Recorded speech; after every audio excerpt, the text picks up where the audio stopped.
Dear viewers, you are about to hear a captivating tale by Agatha Christie, narrated by Jason Fraser.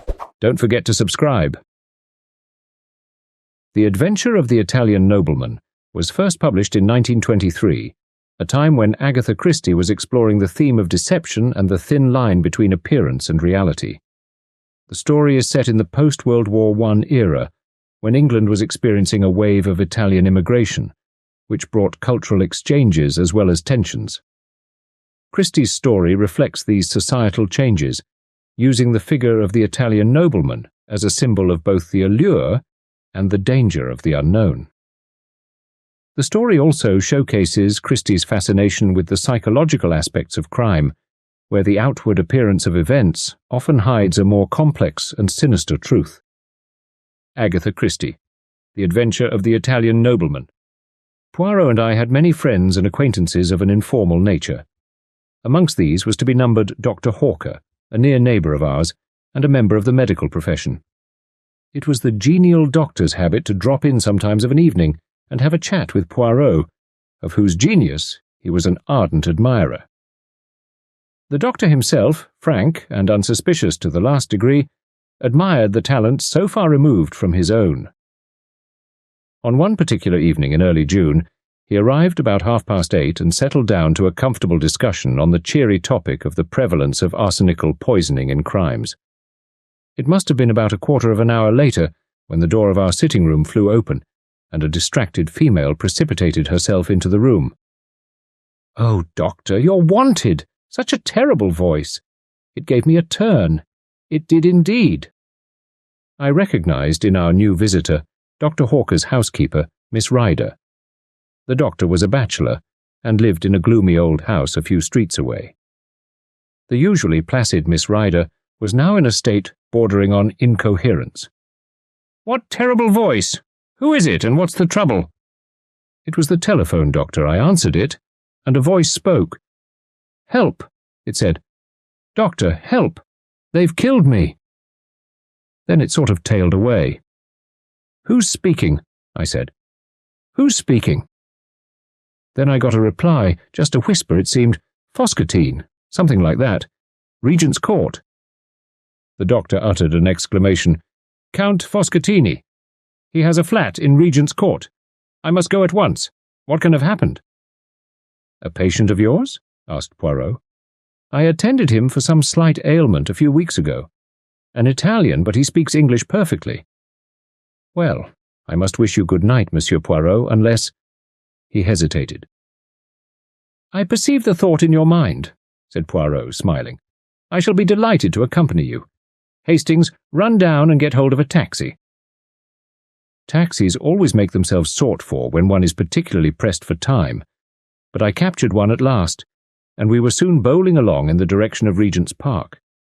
Regent's Court was a new block of flats, situated just off St. John's Wood Road. They had only recently been built, and contained the latest service devices. There was no one in the hall. The doctor pressed the lift bell impatiently, and when the lift arrived, questioned the uniformed attendant sharply. "Flat Uy, Count Foscatini. There's been an accident there, I understand." The man stared at him. "First I've heard of it. Mr. Graves, that's Count Foscatini's man, went out about half an hour ago and he said nothing." "Is the Count alone in the flat?" "No, sir. He's got 2 gentlemen dining with him." "What are they like?" I asked eagerly. We were in the lift now, ascending rapidly to the 2nd floor, on which flat 2 was situated. "I didn't see them myself, sir, but I understand that they were foreign gentlemen." He pulled back the iron door, and we stepped out on the landing. No. D was opposite to us. The doctor rang the bell. There was no reply, and we could hear no sound from within. The doctor rang again and again. We could hear the bell trilling within, but no sign of life rewarded us. "This is getting serious," muttered the doctor. He turned to the lift attendant. "Is there any pass key to this door?" "There is one in the porter's office downstairs." "Get it, then, and, look here, I think you'd better send for the police." Poirot approved with a nod of the head. The man returned shortly. With him came the manager. "Will you tell me, gentlemen, What is the meaning of all this? Certainly. I received a telephone message from Count Foscatini stating that he had been attacked and was dying. You can understand that we must lose no time if we are not already too late.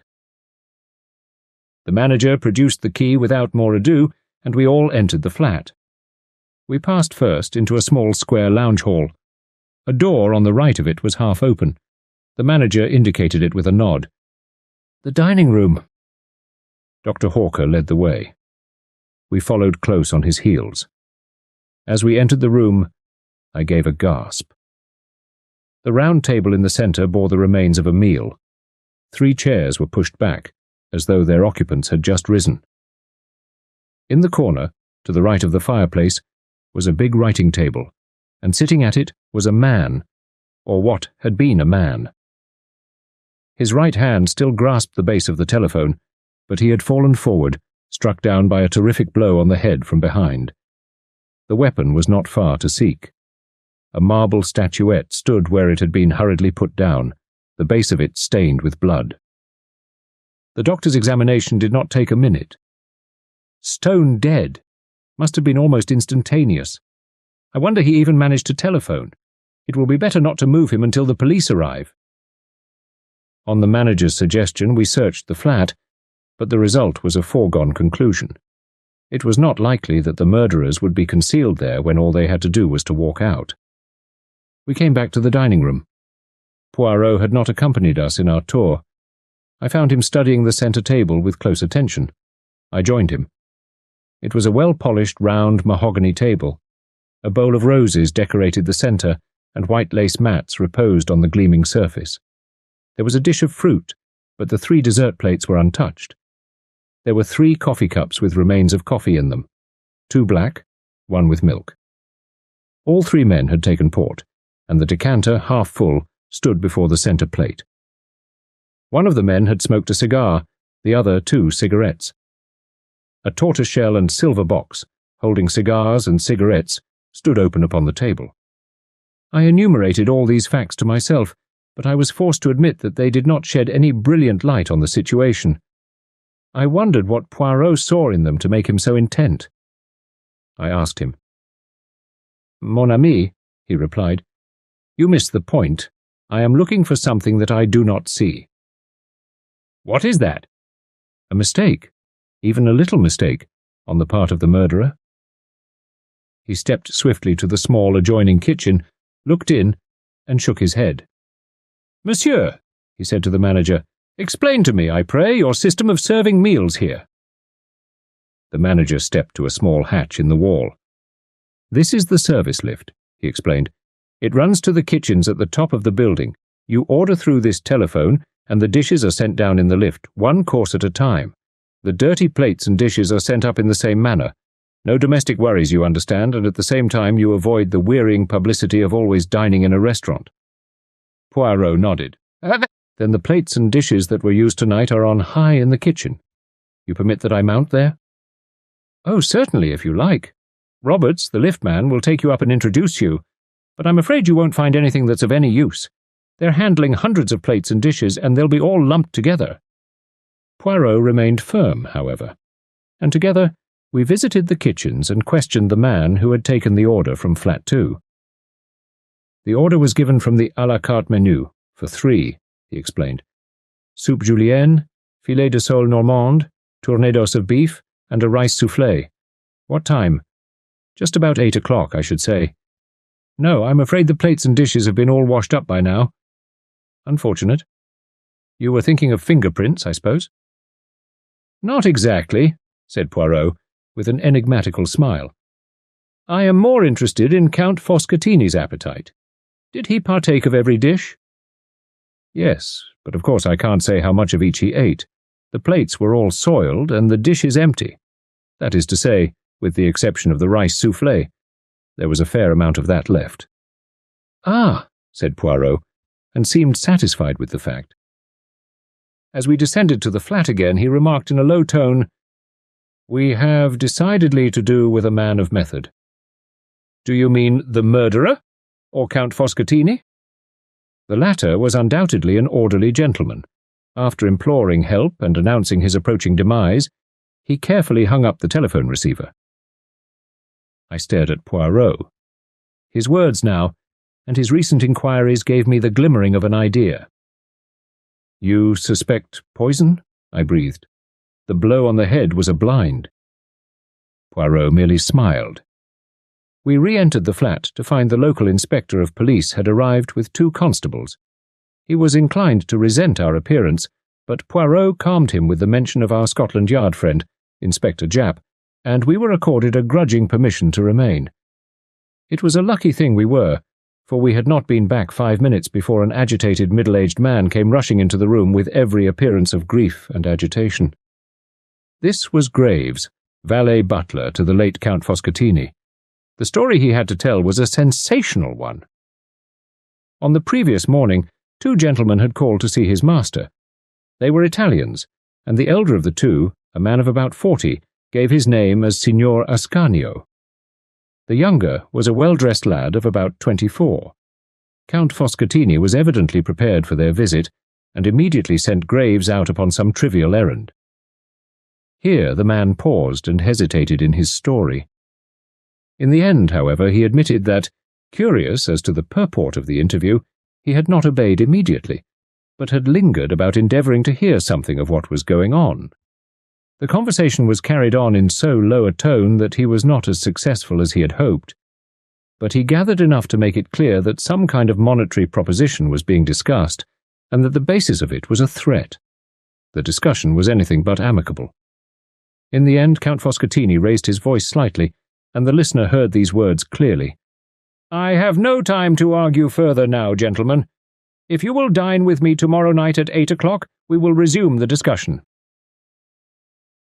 Afraid of being discovered listening, Graves had then hurried out to do his master's errand. This evening the 2 men had arrived punctually at 8. During dinner they had talked of indifferent matters: politics, the weather, and the theatrical world. When Graves had placed the port upon the table and brought in the coffee, his master told him that he might have the evening off.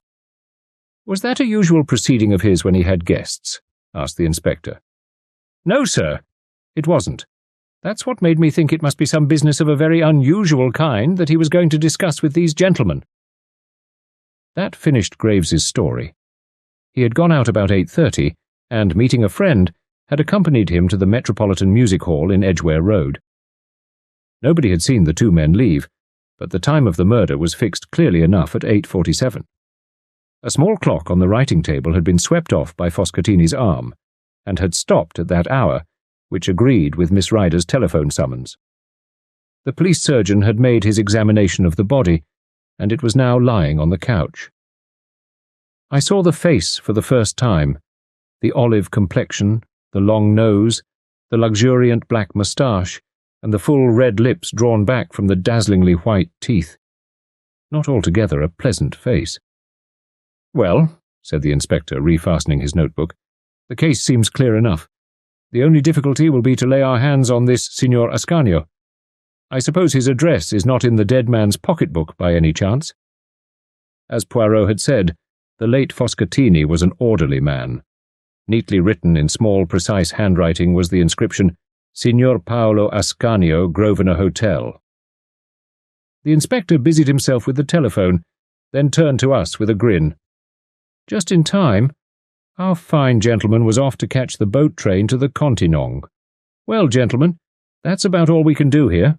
It's a bad business, but straightforward enough. One of these Italian vendetta things, as likely as not." Thus airily dismissed, we found our way downstairs. Dr. Hawker was full of excitement. "Like the beginning of a novel, eh? Real exciting stuff. Wouldn't believe it if you read about it." Poirot did not speak. He was very thoughtful. All the evening he had hardly opened his lips. "What says the master detective, eh?" asked Hawker, clapping him on the back. "Nothing to work your grey cells over this time." "You think not?" "What could there be?" "Well, for example, there is the window." "The window? But it was fastened.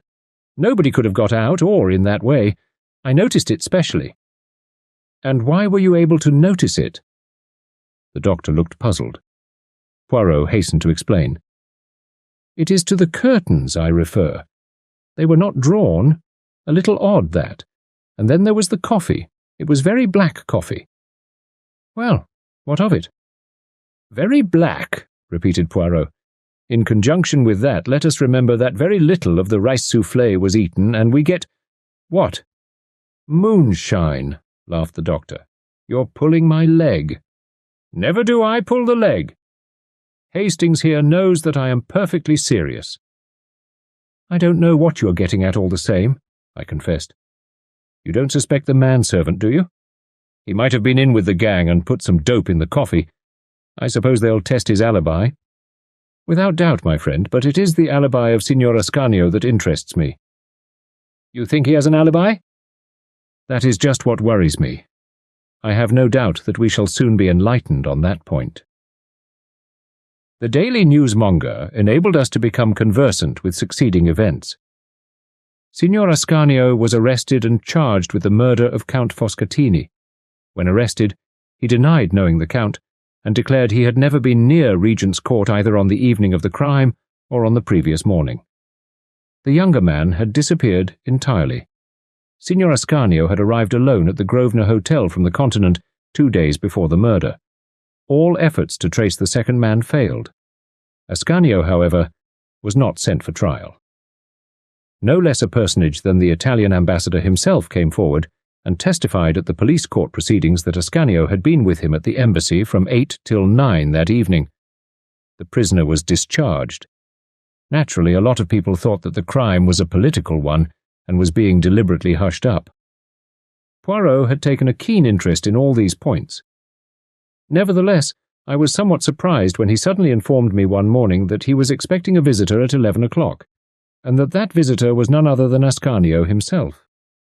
He wishes to consult you? Do too, Hastings. I wish to consult him. What about? The Regent's Court murder. You are going to prove that he did it? A man cannot be tried twice for murder, Hastings. Endeavour to have the common sense. Ah, that is our friend's ring. A few minutes later, Signor Ascanio was ushered in, a small, thin man with a secretive and furtive glance in his eyes. He remained standing, darting suspicious glances from one to the other of us. Monsieur Poirot? My little friend tapped himself gently on the chest. Be seated, Signor. You received my note. I am determined to get to the bottom of this mystery. In some small measure you can aid me. Let us commence. You, in company with a friend, visited the late Count Foscatini on the morning of Tuesday the 9th. The Italian made an angry gesture. I did nothing of the sort. I have sworn in court. Précisément, and I have a little idea that you have sworn falsely. You threaten me? Bah! I have nothing to fear from you. I have been acquitted. Exactly. And as I am not an imbecile, it is not with the gallows I threaten you, but with publicity. Publicity! I see that you do not like the word. I had an idea that you would not. My little ideas, you know, they are very valuable to me. Come, Signor, your only chance is to be frank with me. I do not ask to know whose indiscretions brought you to England. I know this much. You came for the especial purpose of seeing Count Foscatini. He was not a count, growled the Italian. I have already noted the fact that his name does not appear in the Almanach de Gotha. Never mind, the title of count is often useful in the profession of blackmailing. I suppose I might as well be frank. You seem to know a good deal. I have employed my grey cells to some advantage. Come, Signor Ascanio, you visited the dead man on the Tuesday morning. That is so, is it not? Yes, but I never went there on the following evening. There was no need. I will tell you all. Certain information concerning a man of great position in Italy had come into this scoundrel's possession. He demanded a big sum of money in return for the papers. I came over to England to arrange the matter. I called upon him by appointment that morning. One of the young secretaries of the embassy was with me. The Count was more reasonable than I had hoped, although even then the sum of money I paid him was a huge one. Pardon, how was it paid? In Italian notes of comparatively small denomination. I paid over the money then and there. He handed me the incriminating papers. I never saw him again. Why did you not say all this when you were arrested? In my delicate position, I was forced to deny any association with the man. And how do you account for the events of the evening, then? I can only think that someone must have deliberately impersonated me. I understand that no money was found in the flat. Poirot looked at him and shook his head. Strange, he murmured.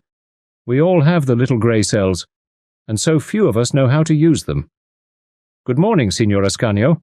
I believe your story. It is very much as I had imagined, but I had to make sure. After bowing his guest out, Poirot returned to his armchair and smiled at me. Let us hear Monsieur le Capitaine Hastings on the case. Well, I suppose Ascanio is right. Somebody impersonated him. Never, never will you use the brains the good God has given you. Recall to yourself some words I uttered after leaving the flat that night. I referred to the window curtains not being drawn. We are in the month of June. It is still light at 8 o'clock. The light is failing by 1:30. Ça vous dit quelque chose? I perceive a struggling impression that you will arrive some day. Now let us continue. The coffee was, as I said, very black. Count Foscatini's teeth were magnificently white. Coffee stains the teeth. We reason from that Count Foscatini did not drink any coffee, yet there was coffee in all 3 cups. Why should anyone pretend Count Foscatini had drunk coffee when he had not done so? I shook my head, utterly bewildered. Come, I will help you. What evidence have we that Ascanio and his friend, or 2 men posing as them, ever came to the flat that night? Nobody saw them go in, nobody saw them go out. We have the evidence of 1 man and of a host of inanimate objects. You mean? I mean knives and forks and plates and empty dishes. Ah, but it was a clever idea. Graves is a thief and a scoundrel, but what a man of method. He overhears a portion of the conversation in the morning, enough to realize that Ascanio will be in an awkward position to defend himself. The following evening, about 8 o'clock, he tells his master he is wanted at the telephone. Foscatini sits down, stretches out his hand to the telephone, and from behind, Graves strikes him down with the marble figure. Then quickly to the service telephone. Dinner for 3. It comes, he lays the table, dirties the plates, knives and forks, etc. But he has to get rid of the food too. Not only is he a man of brain, he has a resolute and capacious stomach. But after eating 3 tornadoes, the rice souffle is too much for him. He even smokes a cigar and 2 cigarettes to carry out the illusion. Ah, but it was magnificently thorough. Then, having moved on the hands of the clock to 8:47, he smashes it and stops it. The one thing he does not do is to draw the curtains. But if there had been a real dinner party, the curtains would have been drawn as soon as the light began to fail. Then he hurries out, mentioning the guests to the lift man in passing. He hurries to a telephone box, and as near as possible to 8:47 rings up the doctor with his master's dying cry. So successful is his idea that no one ever inquires if a call was put through from flat 2 at that time. Except Hercule Poirot, I suppose, I said sarcastically. Not even Hercule Poirot, said my friend with a smile. I am about to inquire now. I had to prove my point to you first. But you will see I shall be right.